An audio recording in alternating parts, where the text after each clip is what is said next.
Hey, it's Jeremy from jeremy.net. I am a comic book artist, writer, self-publisher, and I share my creative process here with you on the internet. If you'd like to support this channel, get a bonus Patreon exclusive live stream once a month and additional behind the scenes blog posts, you can go to patreon.com/jeremy/GERIMI. If you'd like to read some of my comic books for free, you can go to news.jeremy.net.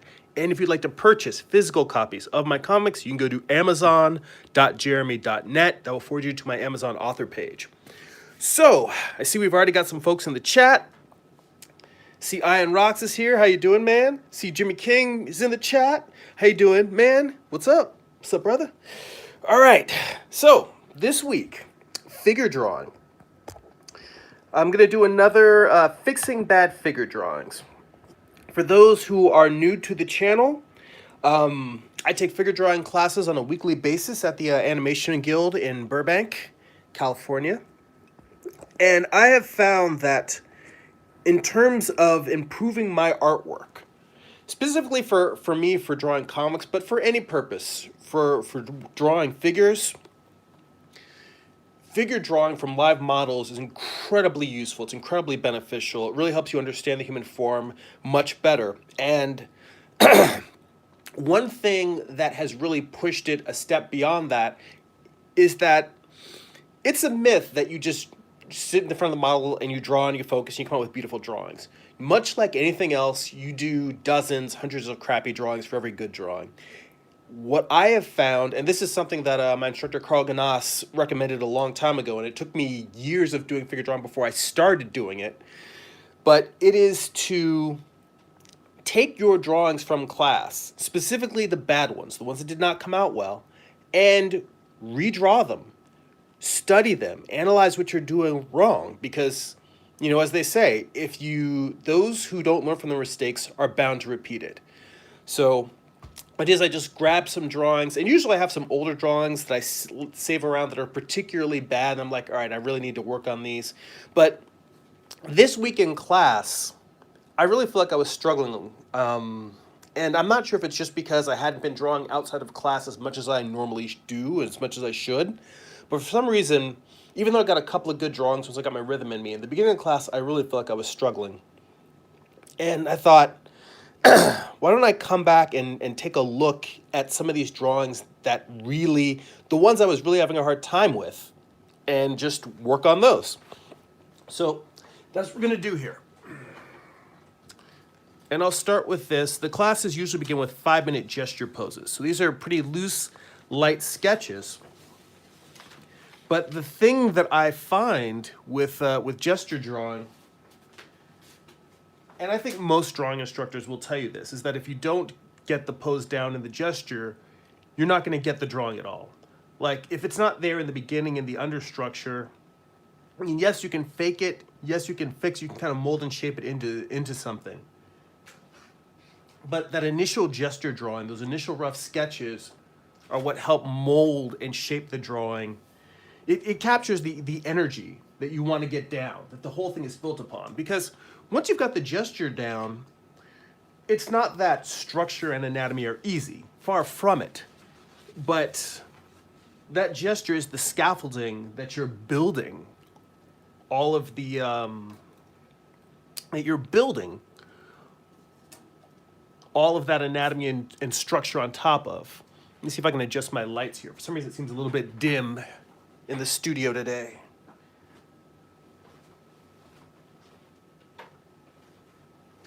Got my overhead lights on. See if I can raise these up a little bit. All right.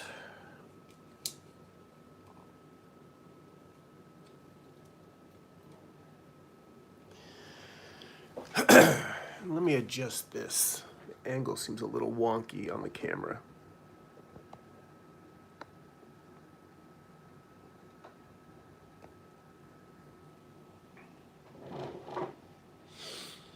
All right. You know, between this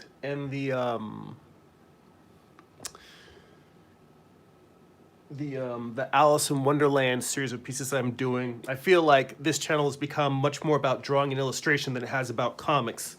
But I guarantee you that I will get back to finishing Morningstar after I finish up that series, this series of illustrations that I've been working on. So I think I'll start with this one because I got so scratchy in here. And really, all I wanted to do was capture the strong curve that the model had with her chest bowed out, hips back, and her knees down. And I think the hardest challenge that I had for this pose was trying not to exaggerate it. And I think a lot of times when you're looking at a model and you're trying to capture that energy that they have, it's a fine line between capturing what you see and exaggeration. I think part of that is because as we're learning to draw, and I still feel like for as long as I've been doing it, I'm still learning every day. When you're learning to draw, that sometimes it's hard to see that dynamic. And when I say that dynamic, I mean the dynamic of the gesture, the things about the model that have a sense of energy and power to them.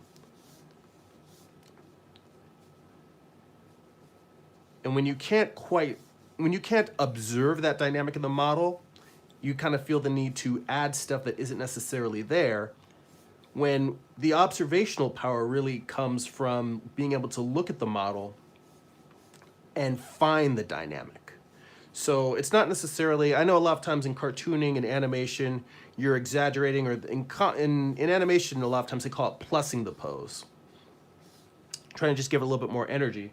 And it's not that plussing the pose is a bad thing, but ideally, that's more of when you're drawing out of your head. When you're drawing from the model, I think what you want to start with really is finding the power and the strength. I mean, and there's a time and a place for plussing a pose. So I'm not saying, that that's a bad practice. But when it comes to representational figure drawing from live models, I mean, and it's weird because even this process I'm doing right now is not representational figure drawing from a live model. It's me redrawing a drawing from a live model. So even this is a weird mix of memory, observation of my current drawing, a bit of storytelling because I have to make up stuff because there's stuff in here that I remember, there's stuff in here that I can tell from the pose that I didn't capture properly, and there's stuff in here that I just need to make better decisions about, either fixing mistakes or just saying, this isn't working, this will make the pose better.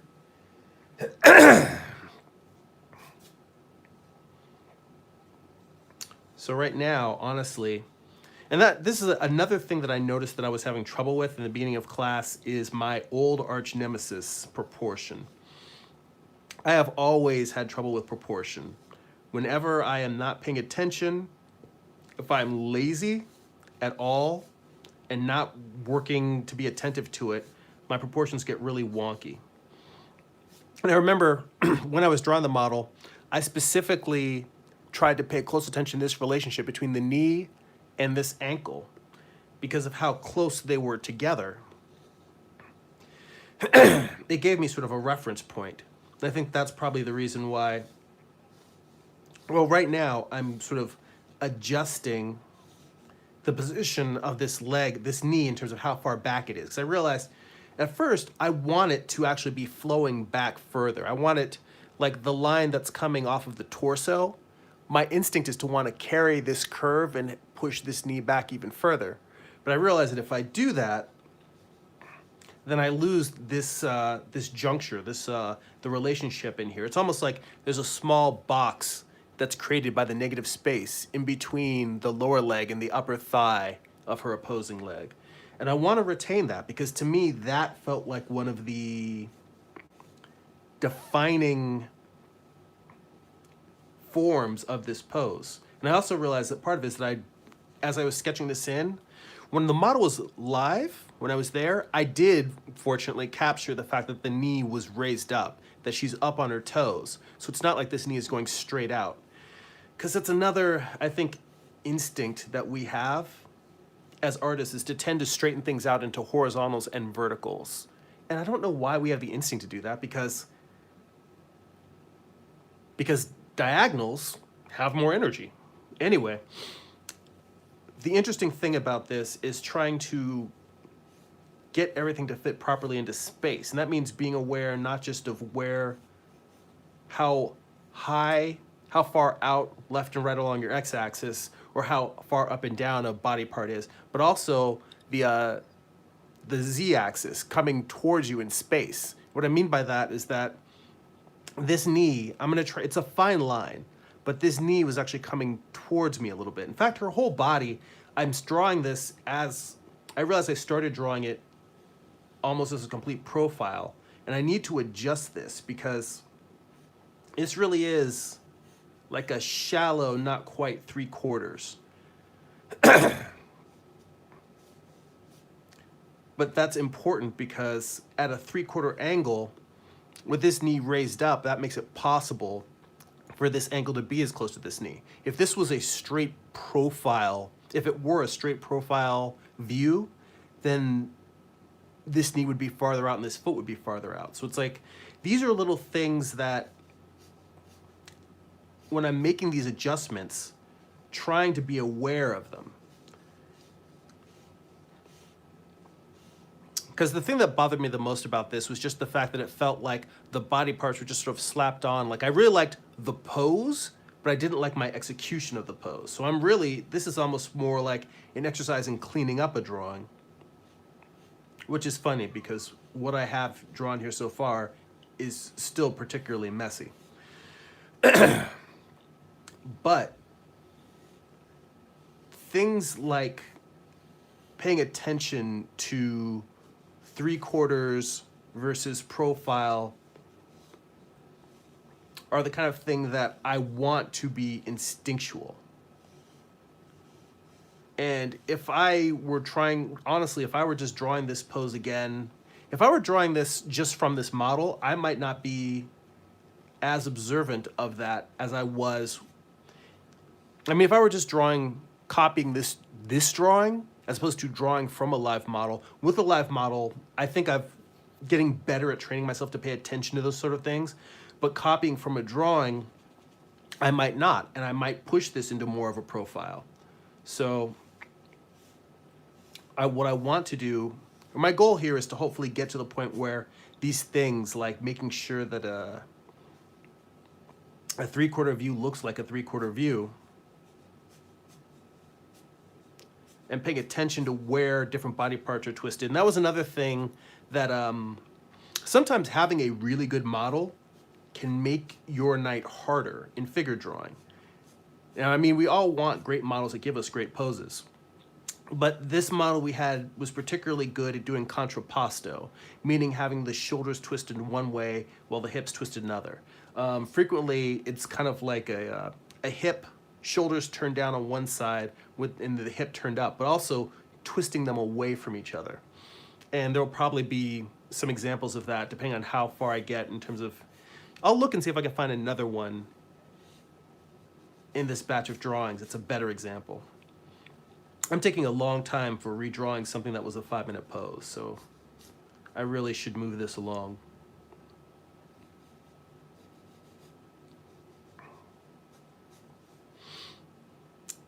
And right now, I actually am kind of flattening the figure out in terms of drawing them in flat shapes instead of volumes, but that's more to try and pay attention to the proportions and fix the proportions.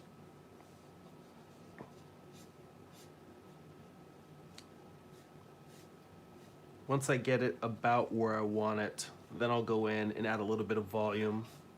But I don't want to spend too much time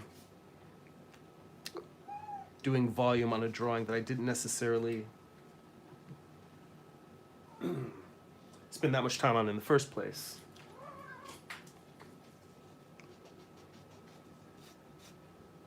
Oh, I see my nephew Clay's in the chat. How you doing, Clay? You have a good Thanksgiving?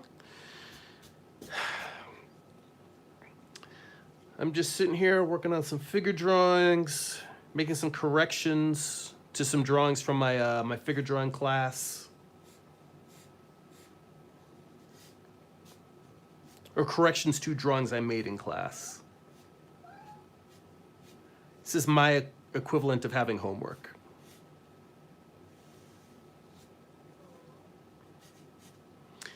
Yeah, I ended up the relationship that I was talking about in terms of the ankle.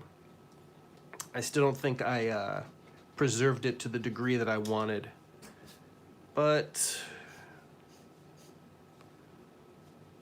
you know, experiment, you try stuff. More often than not, usually I'll just redraw over and over and over again until I get it right. But I don't know necessarily how interesting that will be to you guys. So I think I want to block in the rest of the major proportions, add a little bit of volume, and then move to another drawing. I think what might be interesting for you guys is when I find a drawing that I'm really struggling with and showing you on that how much time I spend working and reworking a drawing.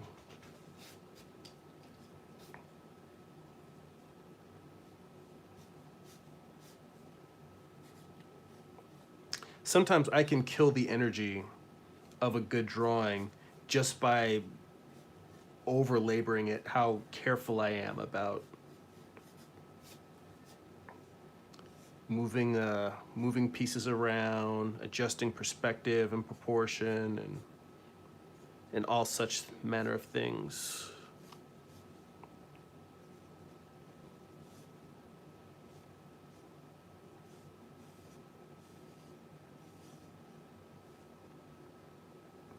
Let's see. See Hyena Vaughn in the chat? Oh, you're saying you gave up on drawing for a little bit. Well, you know, I'm sorry to hear that. I hope that it wasn't you know, I hope that it's not permanent. But you know, sometimes as challenging as this can be, it can be a little bit rough. Little you know, you might feel like you're beating your head against the wall sometimes. It can be challenging, but you know, there's nothing wrong with taking a little break. Oh, you just said you're back. That's what I get. I don't finish reading the chat. I'm glad to hear it. Already back. So I guess it was a short break. Yeah, you know, I mean, life gets crazy. There's times when sometimes we aren't able to make time for doing any work or doing any artwork. And you know, that's okay. We can't you can only do what you can do. You can do. There's only so many hours in the day. I mean, I don't spend anywhere near as much time actually making art as I would like.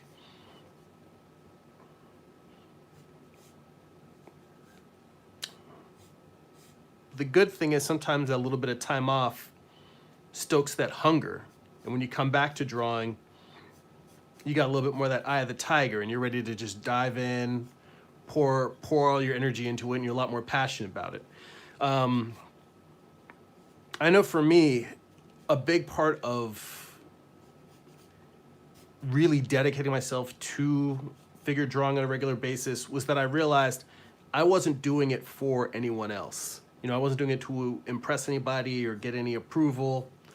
It was simply, I wanted to be better at this because I wanted to use it to be a better comic book artist.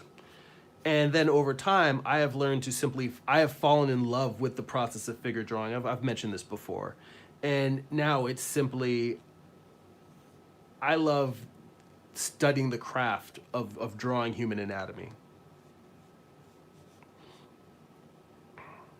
And I always feel bad whenever I'm drawing models in class, and a lot of times because the classes, unless I'm taking one particular class that my instructor teaches on heads, hands, and feet, unless we're doing that, I'm so focused on the rest of the anatomy and proportion that a lot of times the heads that my models have are just, you know, spheres with hair on them. I don't even necessarily get into any facial features. And I feel like, you know, that I don't think of my models, not my models, but I don't think of the models that we draw as just faceless beings. They're people who work very hard and sweat and do difficult, challenging poses so that we as students can learn. And I'm grateful to that. And I wish that I had the speed not just to draw the great poses they have in their forms, but also to do a nice portrait or capture a very simple likeness of them, at least as a way of, I don't know. I don't know if paying respect or paying homage is the right word, but acknowledging them as people and the contribution that they're making to my artwork, or my artistic growth, rather. But for the most part, I rarely have time to do that.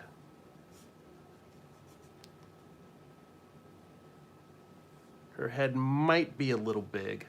And also, yeah, these arms are not long enough. Like I said, if I stop paying attention for a second, proportion gets away from me.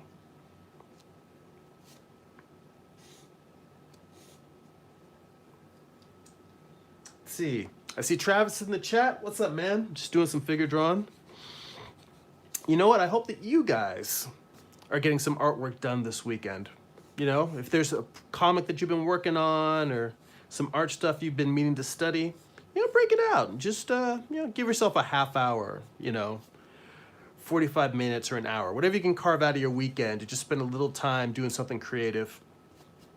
I feel like that's the secret to consistency, is just making sure that you touch base regularly. If not every day, every couple of days. Every day is best if you can really carve out time to draw for a little while every day. Then you really start seeing that those gradual transformations in terms of your craft.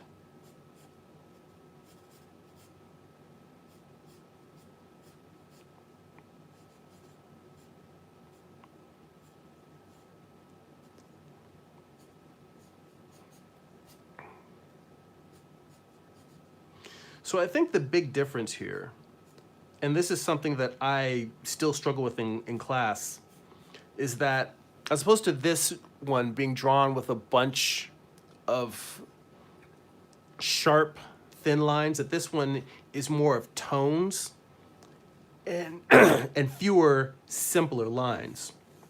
So simplifying, getting down to just what is the actual essence of the particular pose.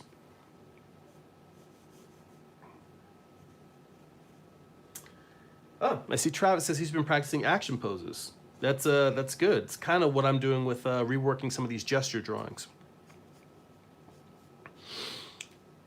But what I was saying is, one of the things that I find I continue to struggle with is drawing quickly versus drawing accurately. Drawing accurately in terms of having proper proportion and gesture, making a proper like I said, a proper scaffolding to build your drawing on top of. Because what I find is when I have to draw quickly, which is like the short poses, I tend to do just sharp lines and my proportion gets a little bit off.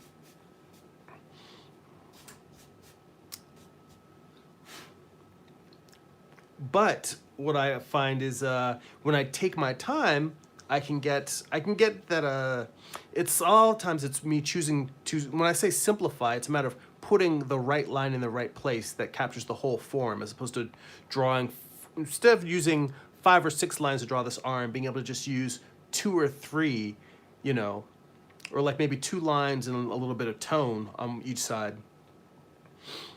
And there's that subtlety of being able to make a nicer, cleaner drawing that I find when I'm drawing slower. But if I draw slower, I lose the vitality of the gesture. Let's take a look. Let me see if I have some other poses here that have that contrapposto that I was talking about. So the model we had last week gave us some really dynamic poses in class. Let's see here.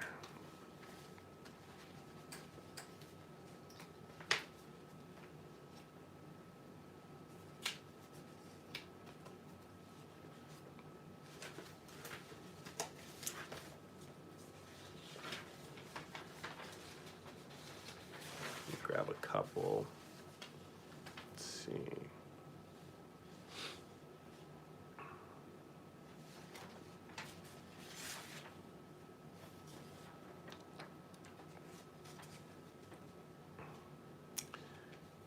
This one, I think, is a good example of contrapposto.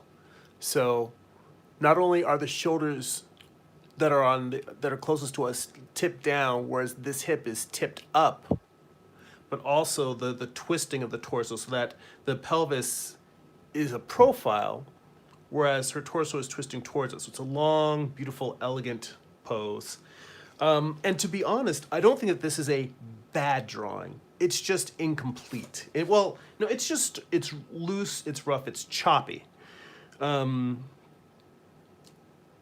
and also the fact that I didn't get around to finishing her feet. Those just sort of disappear into a stump at the bottom instead of getting the real, actual, elegant feel that we would hope the feet would have. So, let me see here.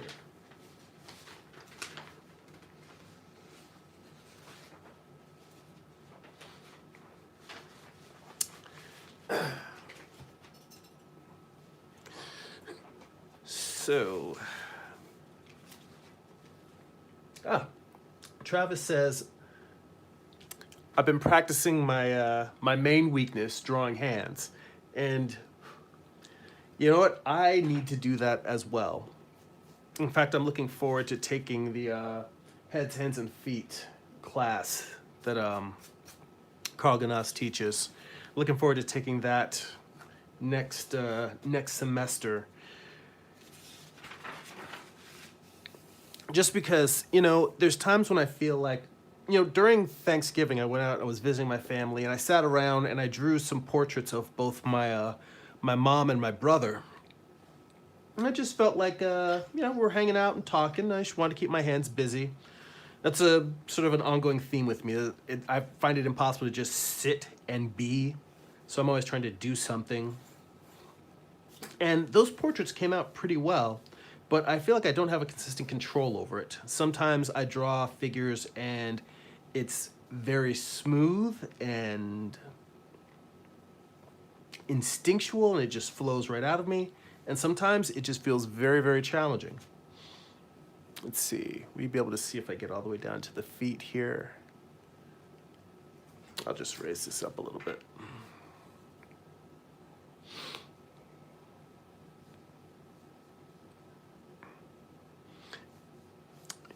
For me, when it comes to drawing hands, I'm always thinking about the fact that hands feel like a whole human figure unto themselves.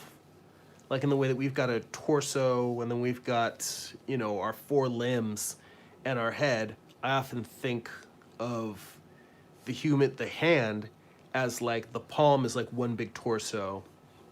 And then each of the fingers is sort of a limb and the thumb is kind of a head. So I try to think of the hand almost like it's a human figure, and it's a figure unto itself is how I try to think of it.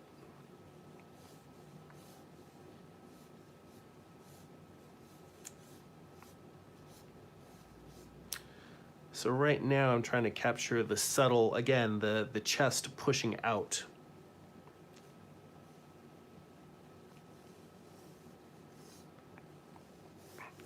And there's also times when I'm drawing this and I'm thinking I'm just being too wishy-washy and I just need to get in here and get these basic forms and just draw them fast and loose and then spend my time fixing and correcting.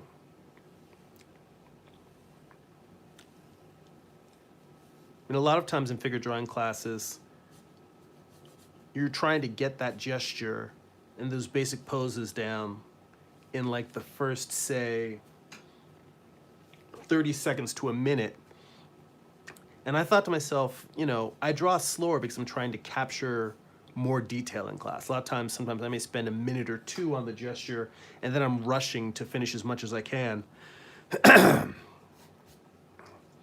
I was thinking, well, what if I just draw the gesture as fast as we're supposed to And then I'm actually, much like with these poses right now, I'm going in and I'm fixing it and just thinking, what if I'm really just trying to spend the rest of the pose fixing what I did with my gesture. And I'm looking at the comparison here of how far the hips are pushed out. And this might actually, this is where I get into a challenging place, because how much of this is me realizing, oh, I need to push this a little bit further because the question is how much of this, in terms of the pelvis being pushed that far back, is accurate versus me exaggerating it in the moment. And this is too long after I drew the model for me to really remember. So I just kind of have to, and in fact, now that I look at this, it really makes me want to just push her whole, like to create a more of a bow here, to really curve her torso out.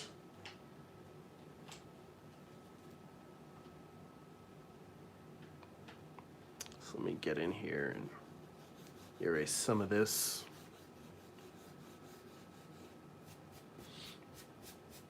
Travis says, looking good. Thank you, man. I appreciate it.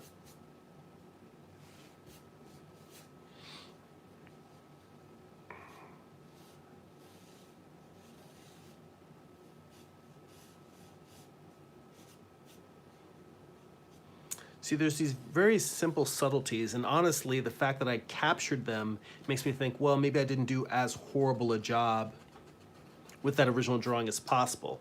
But there's subtleties of having the chest pushed out, this shoulder up, getting the pull up into the shoulders. This arm is raised. You know, the pec muscles pulling up off of the breast, having these hips pushed out.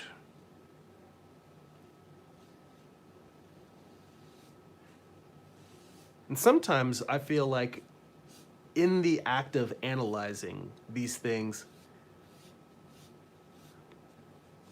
sometimes I analyze them, I'm all, oh, usually it's the drawings that are really bad. I'm like, well, it can only get better. And those are usually the ones that I pick. This one I picked just because I wanted to draw some contrapposto, and I realized what I captured in the moment with the model is a lot better than what I'm capturing now.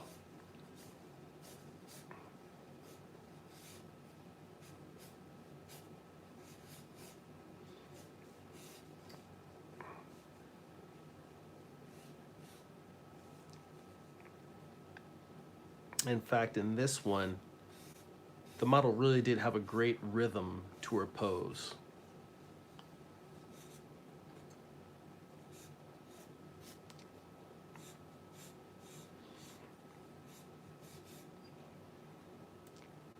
Sometimes I kind of have to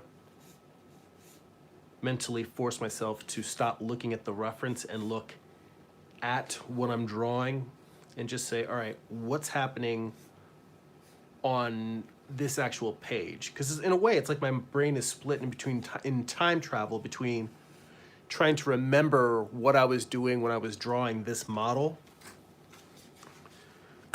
versus what I am doing right here, right now. I'm kind of moving in between time and space.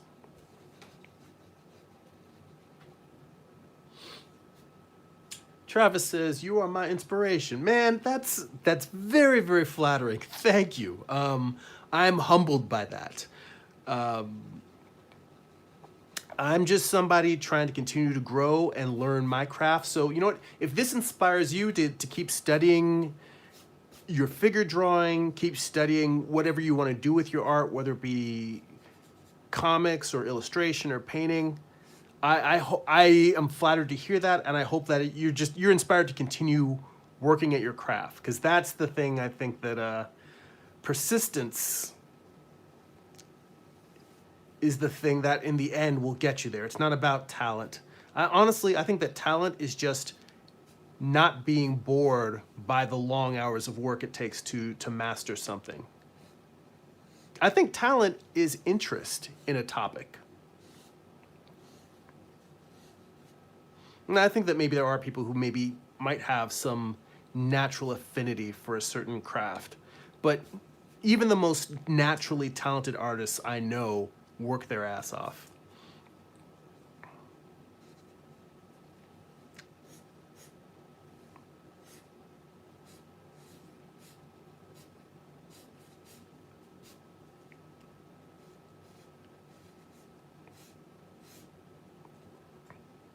But I appreciate it. Thank you. You're too kind.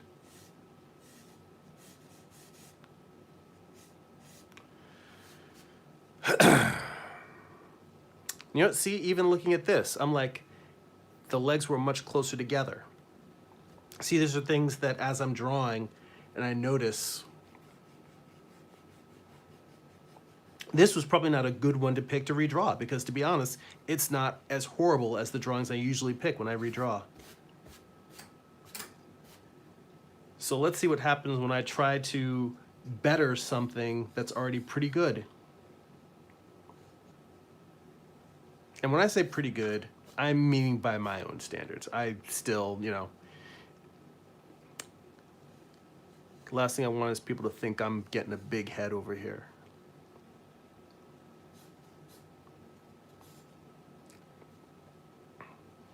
So I'm just looking for the places where the landmarks relate to other landmarks. This place where the leg joins the pelvis. It's almost in line with where the break in her hand is.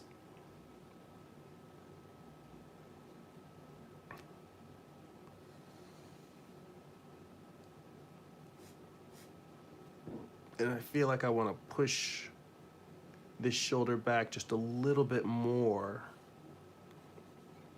because I really like the break in her arm.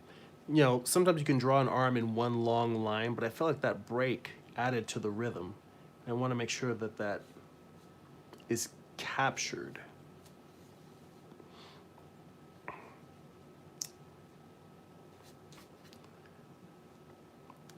The fact that her elbow is kind of right where the pelvis ends from the backside.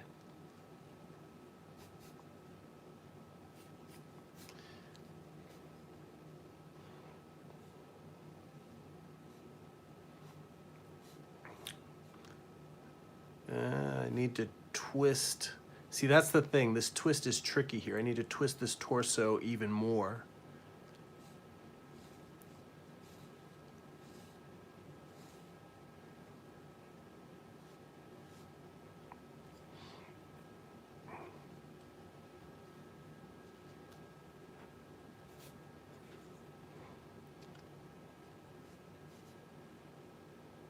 And push this head back a little bit.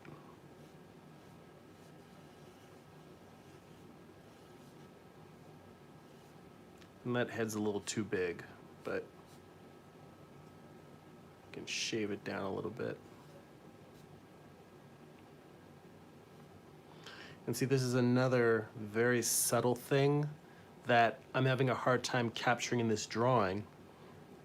But the overlay of forms, and I'll show you what I mean here, is you've got your shoulder here, then you've got the trapezius behind it, and then the neck behind that. And that is one of those things that I captured pretty well for the amount of time, because I'm pretty sure this was another 5-minute pose. It's one of those anatomical things that capturing simple overlaps. But I got that sense of the trapezius coming down off of the neck and coming out towards the viewer before hitting the shoulder. And now conveying that in this drawing without overworking it, which to a certain degree it's already a bit overworked.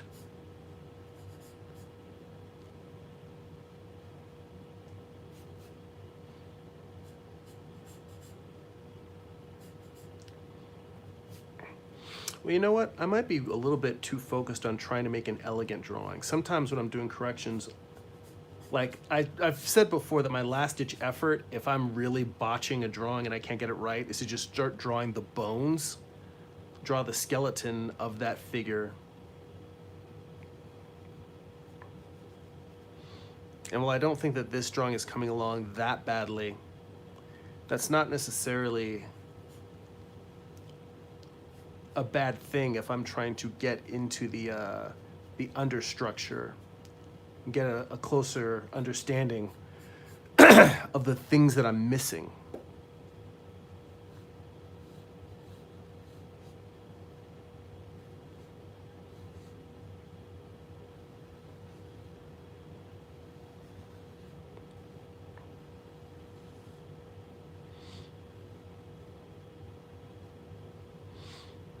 And the challenge here of properly placing the breasts is that I want to make sure that they aren't positioned too high on the torso, because I found that sometimes I'll do that in my drawings. And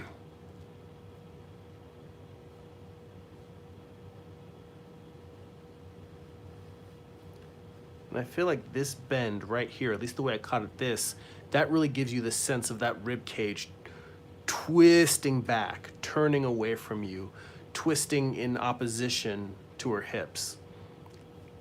And these are all things that I think about in class, but don't necessarily always capture. Is how these body parts are working in opposition to each other.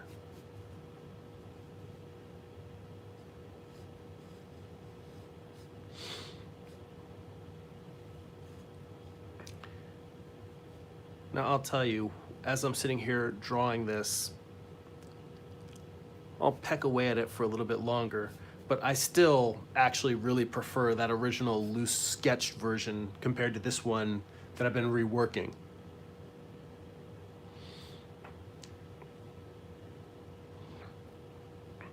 And the nice thing is that for the most part, the elbow, for head we're completely straight, like the elbow is pretty near the top of the head. So I can kind of use the fact that it's turned that way as a marker for where this arm should be.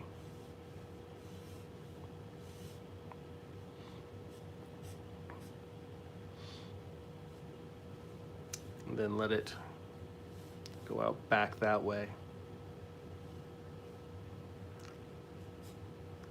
It's funny, Travis, you earlier mentioned working on drawing hands.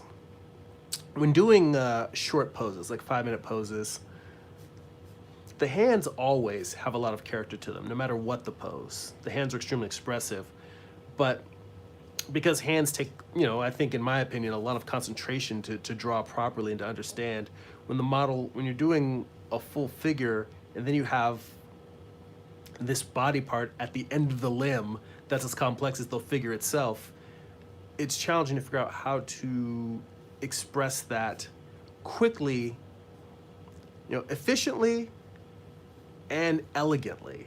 You want to actually capture the beauty of the pose in that, but you don't want to sit there and spend as much time on the hand as you do on the entire figure.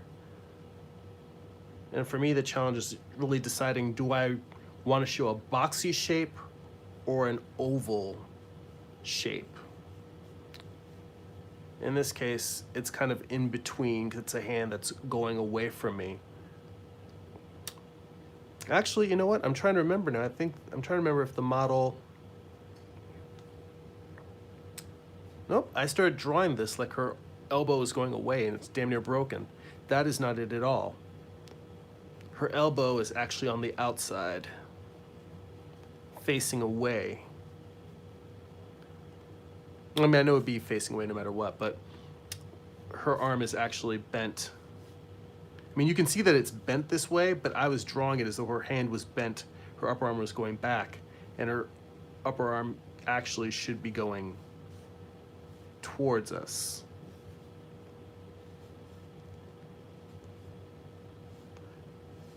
And I look at that and I'm like, how did I make such a stupid mistake?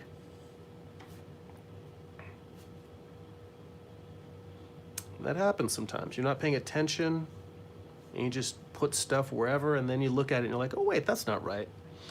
In fact, a friend of mine once pointed out that he didn't like using George Bridgman books because a mistake that he found in one of the books. And I can't remember which book, and I can't remember the exact drawing, but for those that are big Bridgman heads, you'll probably know it if you have the original Dover, because I think they've taken it out of later books.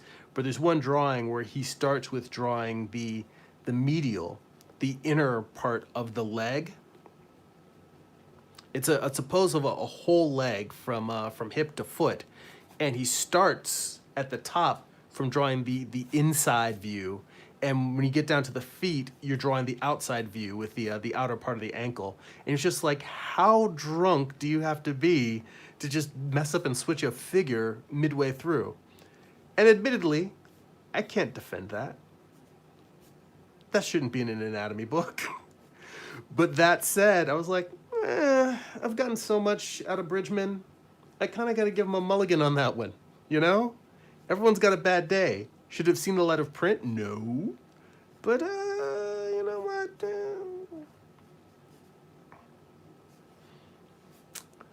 Maybe I'm just too forgiving. And see, this is one of those things where I'm sitting here now and I'm drawing this hand and I realize I am already starting to fall into that redraw and redraw and redraw the hand.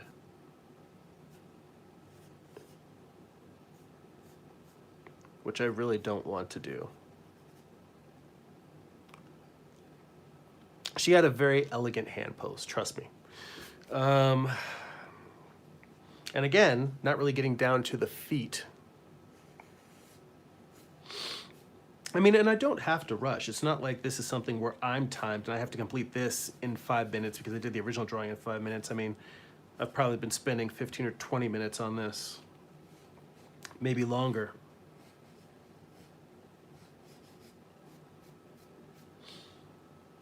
Yep. Travis says the hands are very expressive. Thank you. I appreciate it.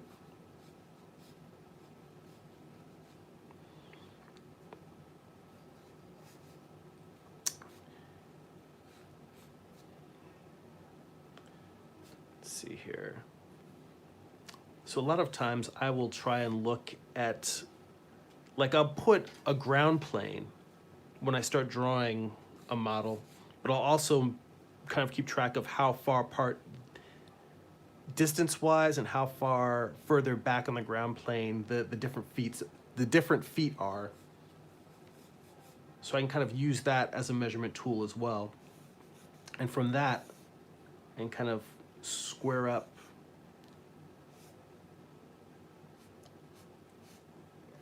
her thighs to her feet.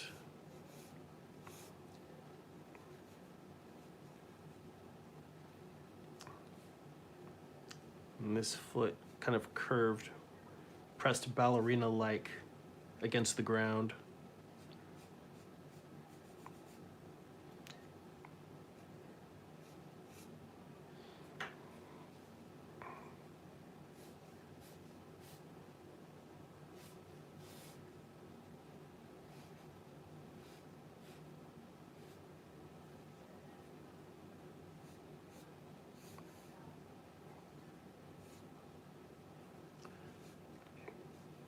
And for a lot of this, it's just drawing now, trying to convert these simple outlines into interlocking volumes. You know, the ankle protruding from the leg, the calf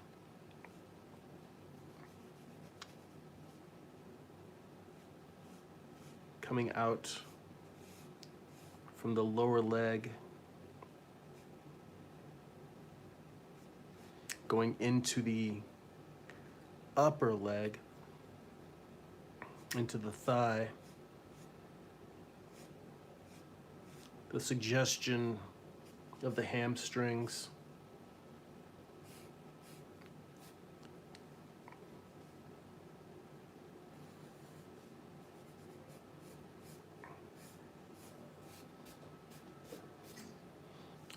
Yeah, this one is just a softer version of the original drawing. I don't know that I necessarily improved anything in redrawing it. And that, honestly, that's the kind of thing that would make me, I'm not gonna do it today, but this is the kind of thing that would make me redraw this thing like 10 times until I understood what it was, until I found what it was that made so I could capture all the things in this that were good and eliminate all the things that were wonky. And because it's a drawing that's not a disaster, that could take a long time to get there. I just erased this arm because I realized, even in looking at this, I'm like, nah, the upper arm is higher angle. There's a distinct break in that elbow. It's definitely higher though.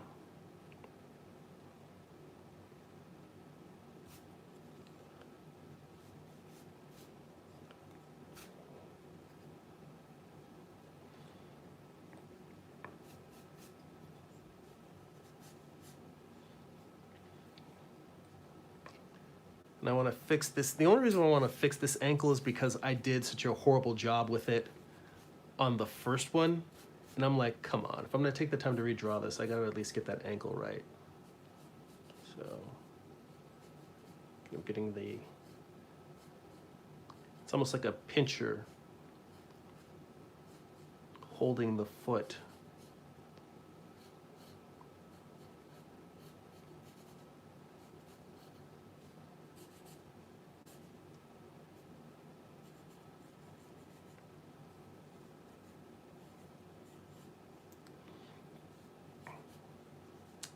It might not be what the model is actually doing, but at least it's a foot. Add the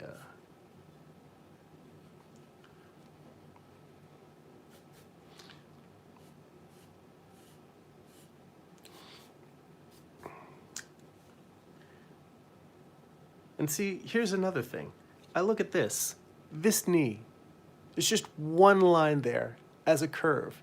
That captures the whole knee. But it's that one line in the right spot. And it reminds me that the thigh is a little bit thicker.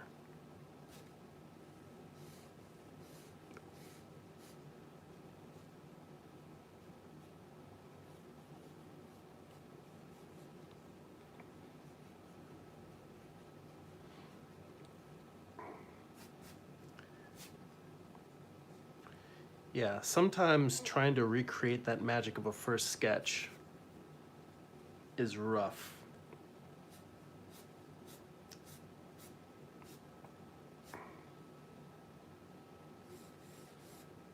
Yeah, this original drawing, I think, still feels more poetic, you get more of that ballerina grace just right in here. There's something about the shoulders being back, the chest up and outward, pushing outward, that just really nailed it on a gestural level.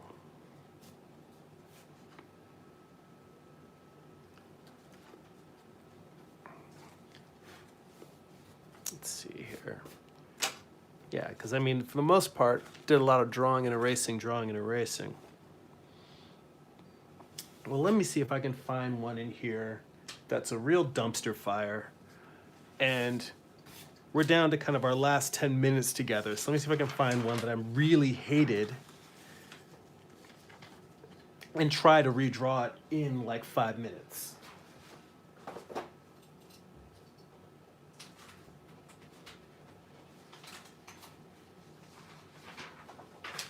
Let's see here. All right, we're gonna go longer than 5 minutes because I can tell you right now, when the model took this pose in class, I was frustrated because I knew it was a beautiful pose, but I knew that it was difficult because it was subtle. You've got, her hips were twisted away, the far knee was kind of going out. This leg was actually bent, so this leg was going, the leg that's laying down was going away and then past the foot coming back towards us. this hip, even though her pelvis was turned away, this hip was turned out to the side. This arm was hanging nicely, bridging her shoulder, her torso, and her kneecap. And then her head was turned looking over her shoulder, not quite at us, more looking out into space, like off to the right, but a little bit towards us. And it was just so, it had so many subtleties to it that I ended up like coming down and trying to redraw. Like this is a diagram of me trying to redraw the hip in class and me trying to redraw that shoulder because I butchered the shoulder.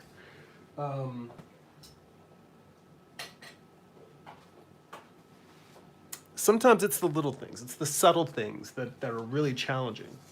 And the model gave us a lot of really, really subtle things to work with. And, you know, I was chasing it. And a lot of times that's how it feels like in class. Like I'm chasing the model, trying to capture what they're doing. It's almost like it's a game. They're giving us a really expressive pose, and they work really hard. The models work really hard. And sometimes they're like, all right, you think you can draw? Try drawing this. And sometimes it's them drawing a pose that's just physically difficult. And it's an angle that we may not have seen before. Or sometimes it's just something that's so, they know how to be elegant. And when you're trying to capture that elegance, you can just be sitting there spinning your wheels, being like, all right, I have the parts in the right place. Why doesn't this look as good as the model does?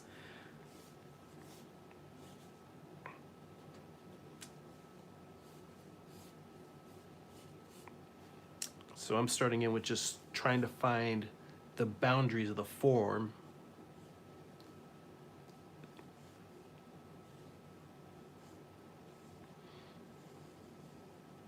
I mean, a lot of people say they can barely draw a stick figure, like people who don't practice drawing. And I'm like, you know what? You can do a lot with a stick figure.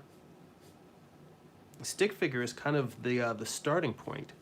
You just add some meat and bone to it.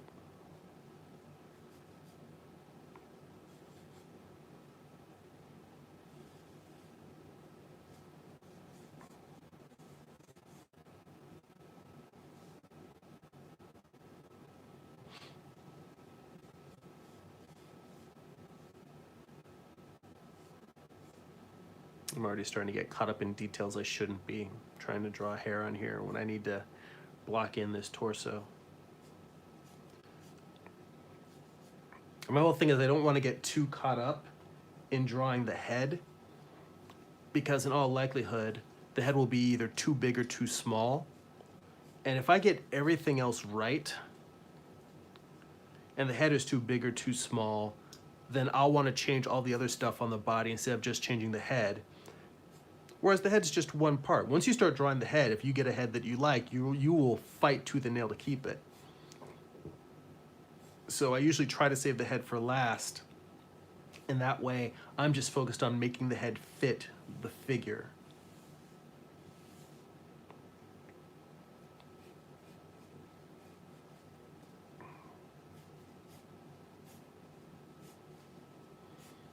So on this one, I'm gonna draw a little bit more fast and loose, and I think I'm gonna be probably less concerned than I was in the other pose about referring to, hang on, let me bring this camera down just a little bit so you can see a little bit more what I'm doing.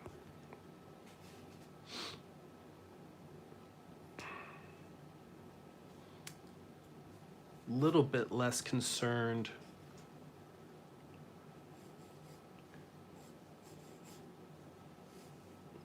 with fidelity to the sketch I started with, and more just thinking about these volumes. This one's gonna be a little bit more of a diagram, which is what, when I'm really trying to diagnose and fix a drawing, that's what I'm going for.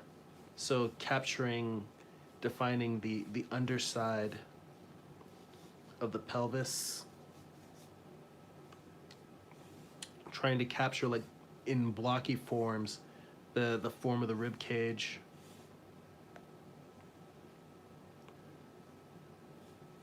Seeing that this shoulder should come down a little bit more, and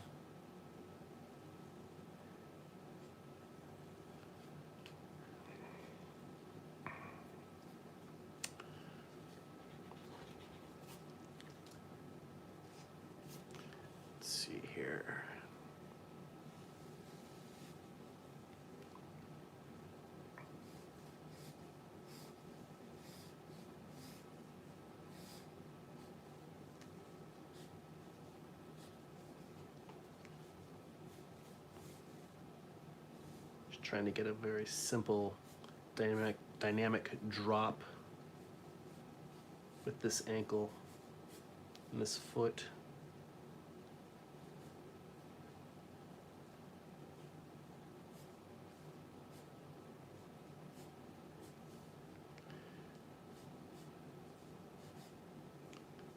This foot's probably way too big.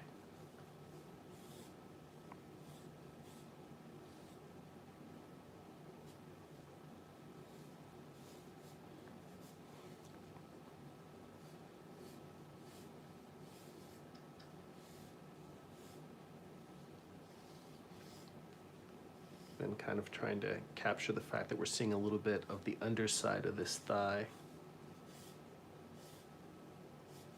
Just a little bit. I wonder if I'm starting to sound like Bob Ross. I'd be lucky to be as good as Bob Ross, so shit. All right. Locking in this pelvis. Now the thing that was really dynamic about this pose is that twist, so that we're getting kind of a 3/4 backside of the rib cage. Her arm is up almost in like that God reaching out to Adam pose in Creation of Man.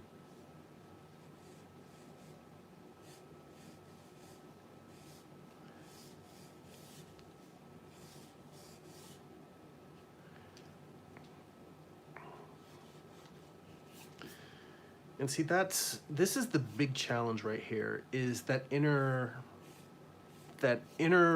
connection between rhythm and dynamics versus the precision of anatomy and volume. Because at a certain point in this, I started feeling the rhythm of the figure. Right around when I was doing the hips and then coming back in here at the arm and the torso, this part in here. And then I could feel what was wrong on the other shoulder, because it is pushed up, but it's pushed up. The torso itself is leaning away, so the shoulder is down, but it's pushed up because her arm is resting. But I want to redraw that arm. I don't like quite where it lands in comparison to, like, if this is the ground plane of where her buttocks are, her arm is going to be at least parallel with that. Unless, in order for it to be lower than this, she'd have to be twisting and putting her arm, bringing her arm, or bending her arm around her back, which she's not doing. That would be weird.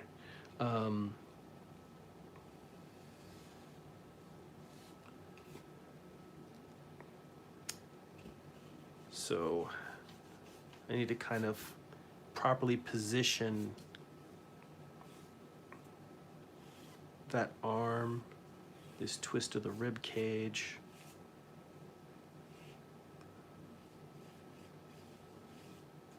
In a certain way, it's like I'm constantly trying to remind myself to look into the paper, to not just see the flat surface that I'm looking at, but to look as though the paper, this is a window into a dimension, and the dimension is just this picture I'm drawing, but the fact that even though I'm drawing on a flat surface, to try and put lines as though I'm putting them into depth, I'm drawing into space.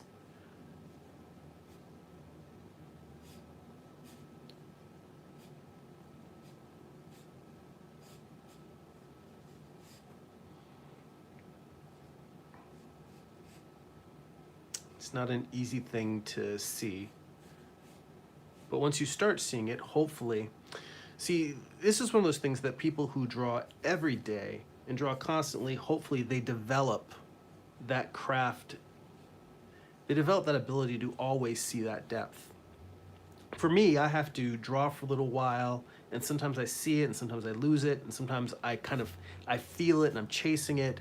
But I think the goal is to develop enough of a sense of all of these things, the volume, the gesture, and the energy, and the anatomy, that you're no longer thinking about these things. You can just draw them and you can see them, as opposed to me being able to be like, oh wait, I'm hitting my stride now and I see this. Because once you can always see them, then you really can focus on what you're trying to express. Oh, I see. Oh, I'm sorry, I wasn't looking at the chat for a little while. Let's see. Is it AWAB or AWAB? I see you in the chat there. Hey, good to see you. Oh, wait, is this It's Amar. I just realized. Okay, that's what it is. It's Amar. How you doing, man?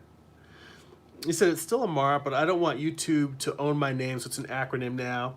He said I'm rebranding based on the new YouTube rules. Oh, well, I'm glad you had a good stream. Finished the last act of your script today. All right, cool, cool.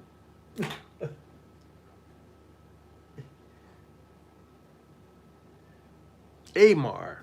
Okay, Amar. There we go.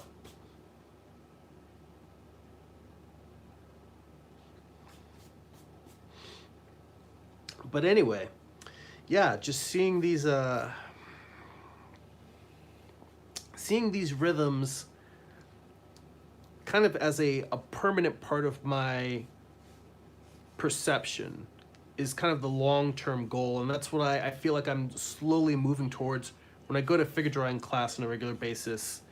And again, the more that you do it, the more that you practice, the more that this stuff sticks, and you don't really have to slip into it. You just are consistently able to see these things, see these rhythms, see how anatomy and gesture coordinate together.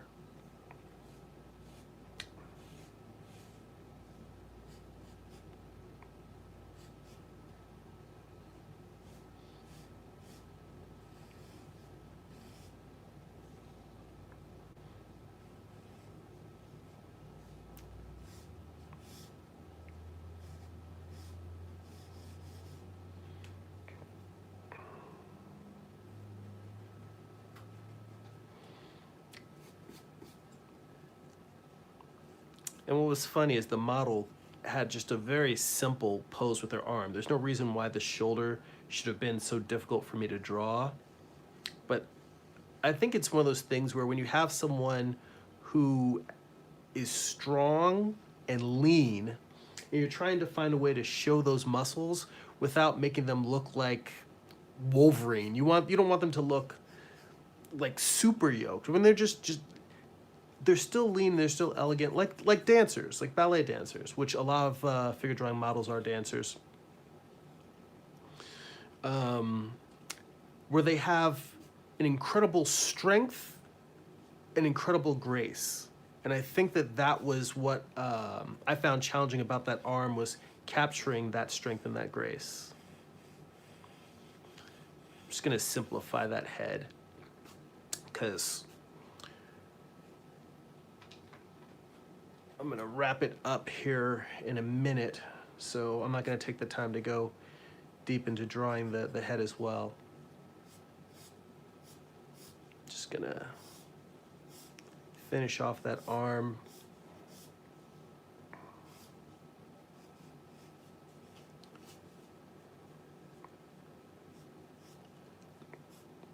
This transition right here from hip to leg.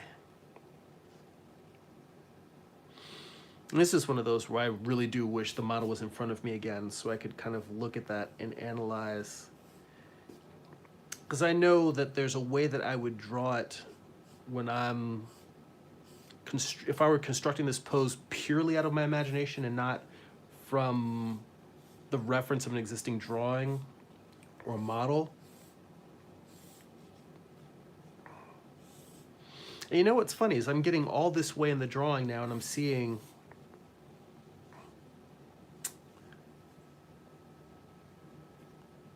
the leg's not completely, it's you know what, it's fairly out of proportion. It's not the worst proportioned leg I've ever drawn, but it's definitely too long. And these are the kind of things that the goal is to capture and correct in the gesture stage, as I was saying earlier.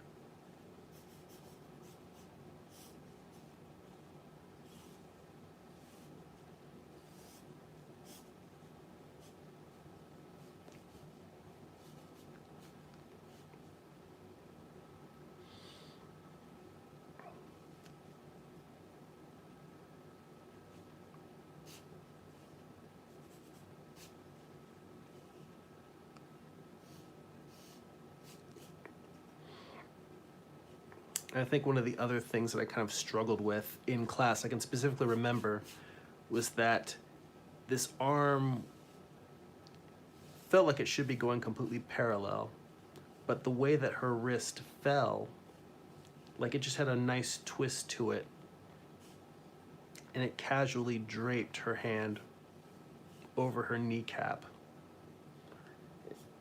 And this was one of those where I could have spent probably 20 minutes just drawing the way her hand was twisted. Not twisted, but the way it turned.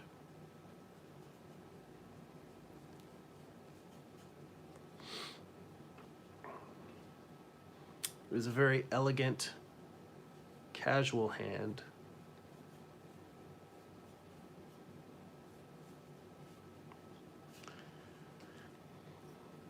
And I am absolutely not conveying it right here, right now. This is just, ugh. Maybe this is one I'm gonna have to come back to, is just drawing that hand as a fixing bad figure drawing, because what I just did here right now, that's not cutting it.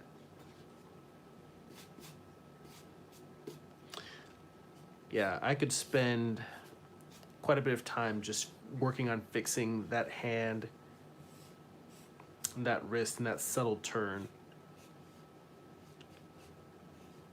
But there are other things that must be taken care of in life, other things I must attend to, artwork that needs to be drawn, comics that I need to get back to. So, unfortunately, I'm leaving you on a low note with a wonky ass hand.